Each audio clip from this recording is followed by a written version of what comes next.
जय हिंद जय भारत। जब भी बेटियां कुछ करती है ना, वहाँ पर भी बहन आपको जरूर पहुँचा मिलता है। अक्सर वैसे तो बेटे भी करते हैं, लेकिन ये पीछे रहते हैं। इनका तो घर को नहीं सिखाया हुआ बेटा बेटियों से आगे नहीं जाना, या तो सिखा रखा है, लेकिन एक दो निकल जाते हैं। वो घर वालों की बात पता नहीं कैसे नहीं मानते।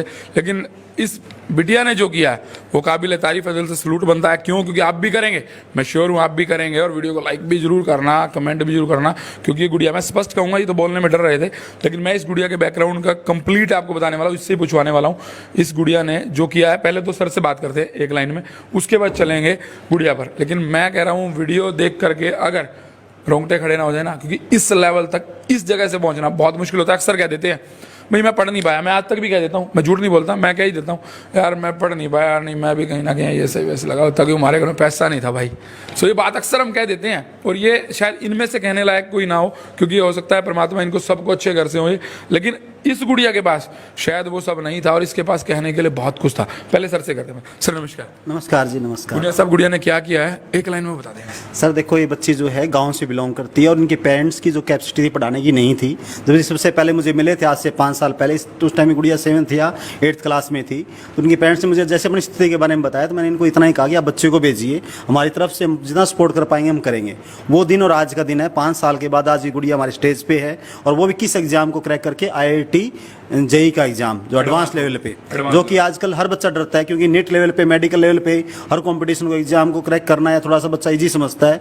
बट IIT एडवांस में जो मैथ सब्जेक्ट होता है, उसको कैलकुलेट करना, कैलकुलेशंस करना काफ़ी टफ माना जाता है।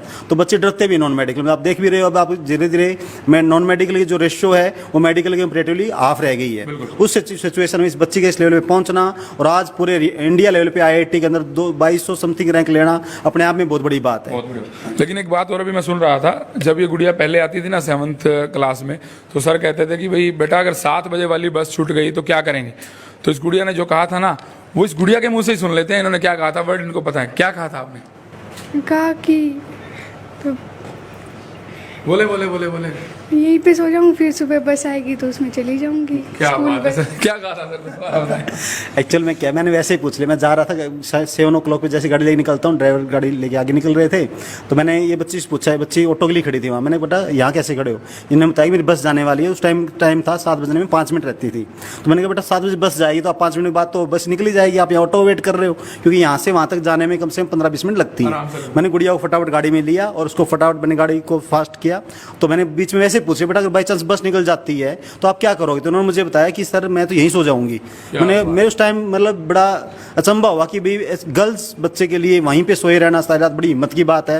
मैंने कहा आपके पेरेंट्स? बोले मेरे पेरेंट्स ने मुझे कह रखा है कि भी चाहे कुछ भी हो जाए, वहाँ पे आपको पढ़ाई नहीं छोड़नी है, पढ़ाई के साथ लगे रहना है, और मुझे रिजल्ट चाहिए। तो ये बहुत बड़ी बात है। और गुड़िया का डेडिकेशन देख के उस टाइम मैंने इस बच्चे को मेरा खुद का कॉन्टैक्ट नंबर दिया, बेटा जिस दिन आपकी बस छूट जाए आप मुझे कॉल करना, आपको यहाँ सोने की जरूरत नहीं है। अवर्स अकेडमी आपके लिए दरवाजे खुले हैं, ऐसे बच्चों के लिए आधी रात को भी अकेडमी दरवाजे खोल सकते हैं।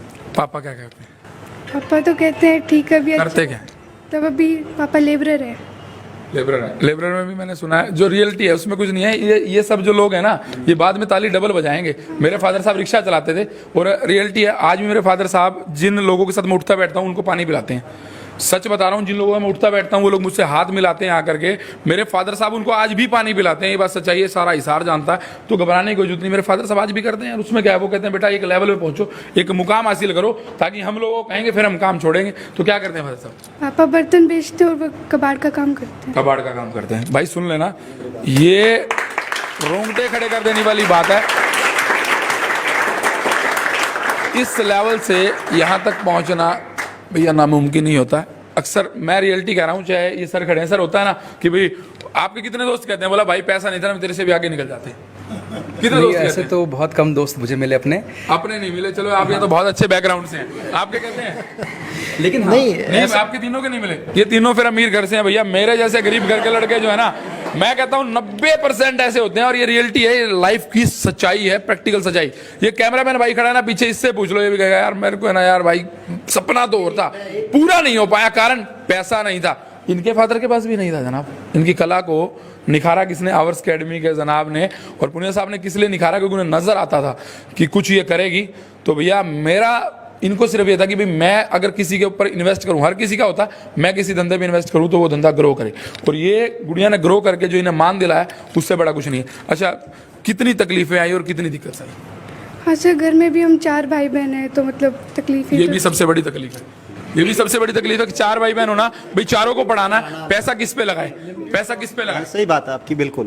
तो लेकिन सोच तो वही है कमाई का। देखो हमारा इसमें एकेडमी का रोल में ना, इसमें मेरा कम मान के मैं इस बच्चे का ज़्यादा मानूंगा, क्योंकि जज्बा जो होता है वही इंसानों को कामयाबी की स्टेज पे लेके जाता है। आज अवर्स एकेडमी का मैं कह दूँ सारा रोल ही एकेडमी का ऐसा नहीं है। आज इस बच्चे का जज्बा है जो इसको आज यहाँ पे लेके आया है। अवर्स एकेडमी मैंने सब बच्चों के साथ बराबर करती है, चाहे वो बच्चा गरीब हो चाहे वो अमीर हो। हमने किसी बच्चे में पार्शलिटी नहीं की, यही हमारी अवर्स एकेडमी की परंपरा रही है। हम यहाँ पे हर बच्चे को इक्वल स्टेज पे रखते हैं ताकि हर बच्चे को वो इन्वायरमेंट मिल सके। हाँ, बट ये है कि इस बच्चे की जो जज्बा है, इस बच्चे की जो मेहनत है, वो आज इस बच्चे को इस मुकाम पे लेके आई है। इसके लिए इसके पेरेंट्स को, इसके पूरे परिवार को मेरी तरफ से बहुत बहुत बधाइयाँ और सल्यूट है इनको। 4 भाई बहन, फिर उसके बाद दिखते क्या कहते थे? नहीं सर, मतलब कभी मतलब कमाई का सोर्स तो वही था। अब या तो आप पढ़ोगे तो एक छोड़ेगा या 2 छोड़ेंगे, ये रियलिटी है। जो भाई साहब कह रहे थे ना कि मेरे को नहीं मिले, मेरे को आपके साथ ही मिल गया, आपका एक आधा भाई कल को ये जरूर कहेगा, उसके साथ ऐसा होगा, क्योंकि वो आपके लिए कोई ना कोई सेक्रीफाइस जरूर करेगा। हाँ सर, मतलब मेरे को अच्छी एजुकेशन दी, तो मेरे बहन भाई तो इतने अच्छे स्कूल में नहीं पढ़ते, गांव में ही पढ़ते हैं, लेकिन मेरे को तो मेरे पापा ने शुरू से ही CBSE स्कूल के अंदर ही डाला। मतलब सो भाई बहनों के लिए क्या करोगे? अब उम्मीद है फ्यूचर ब्राइट है, अगर पढ़ते रहे 5-7 साल और तो मुझे लगता है बहुत फ्यूचर ब्राइट सर अब तो उनके लिए ही करना है, उनके लिए ही पढ़ी हूँ मैं, तो मतलब उनका अच्छा हो जाए। है। छोटी उम्र में इस लेवल के अगर तो भाई मेरी तरफ से भी ग्लैबिंग बन गया, ये सब ग्लैबिंग कर रहे हैं, दिखा दे। और 1-2 की आंखों में आंसू भी रोए। आप में से कोई और ऐसे ही परिवार से है कोई ऐसे परिवार से? भैया हो सकता है कैमरे के सामने हाथ करना बहुत मुश्किल होता है, लेकिन मैं रियलिटी कह रहा हूँ।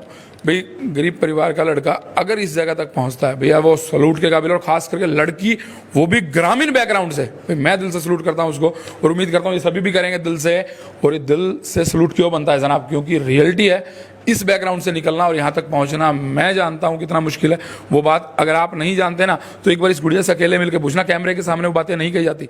ऑफ द कैमरा ज़िंदगी ऐसी होती है, गाँव से आना, यहाँ पढ़ना, पेपर, ये वो अटरम पटरम फलाना धिमकाना, बहुत कुछ। सो आप इनकी अब कितनी हेल्प करने वाले फाइनेंशियली तौर पे?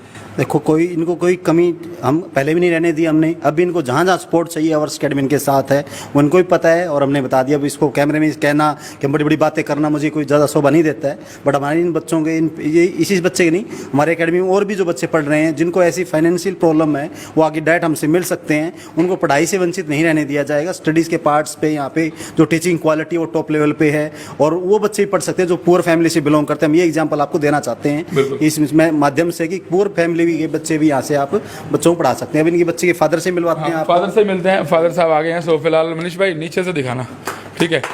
बहुत नमस्कार, बहुत बहुत नमस्कार। ऊपर आओ, ऊपर आओ। ये पोडियम पे खड़े इंसान है ना भाई, इनके ऊपर कितना बोझ रहा होगा। वो इनसे एक लाइन में बोल पाएंगे, ज़्यादा ये बोलेंगे भी नहीं। बाबू जी क्या कहना चाहते हो? सर हमारी बेटी है ना छोटी जी यहाँ पर आई थी, तब सुरेंद्र पुनिया जी को मैंने बोले हमारी बेटी पढ़ना चाहती है।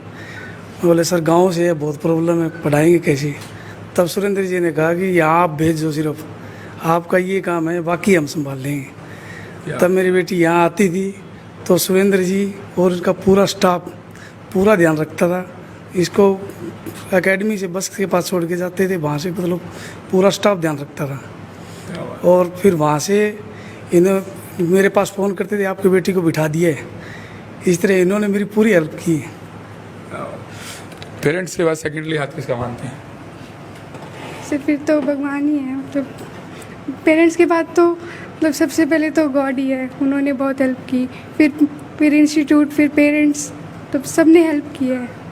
क्या बात है भाई। ये वो समय है जो इमोशनल समय है, और ऐसा समय बहुत कम देखने को मिलता है। वो मेरा है ना, एक बारी अभी YBPS दिया था मैंने, और वो 152 नंबर आ गए मेरे गलती से। भैया मैं ढोल ढाल बजाया, सारे शहर के अंदर डब्बे डुब्बे बांट दिए। भैया बाद में बचला गले बोला, भैया नौकरी लगी, अभी तो इंटरव्यू होंगे। फिर नौकरी लगी भी नहीं। लेकिन इतनी खुशी का मोमेंट 152 नंबर आने पे, वो भी कौन सा एक IBPS का छोटा सा पेपर जो शायद कितने लाखों ने क्लियर किया था, शायद गिनती भी नहीं होगी, इनमें से बहुतों ने क्लियर किया होगा, सबने में से जो उस समय मेरी एज ग्रुप में थे। सो उस समय पे, और ये तो भैया बहुत बड़ी बात है। सो फिलहाल एक ही लाइन में कहूँगा कि भैया वीडियो को लाइक करें, शेयर करें, कमेंट्स करें, और ऐसी बेटियाँ जो आगे बढ़ती हैं उनके लिए दिल से एक सलूट बनता है। Bye bye.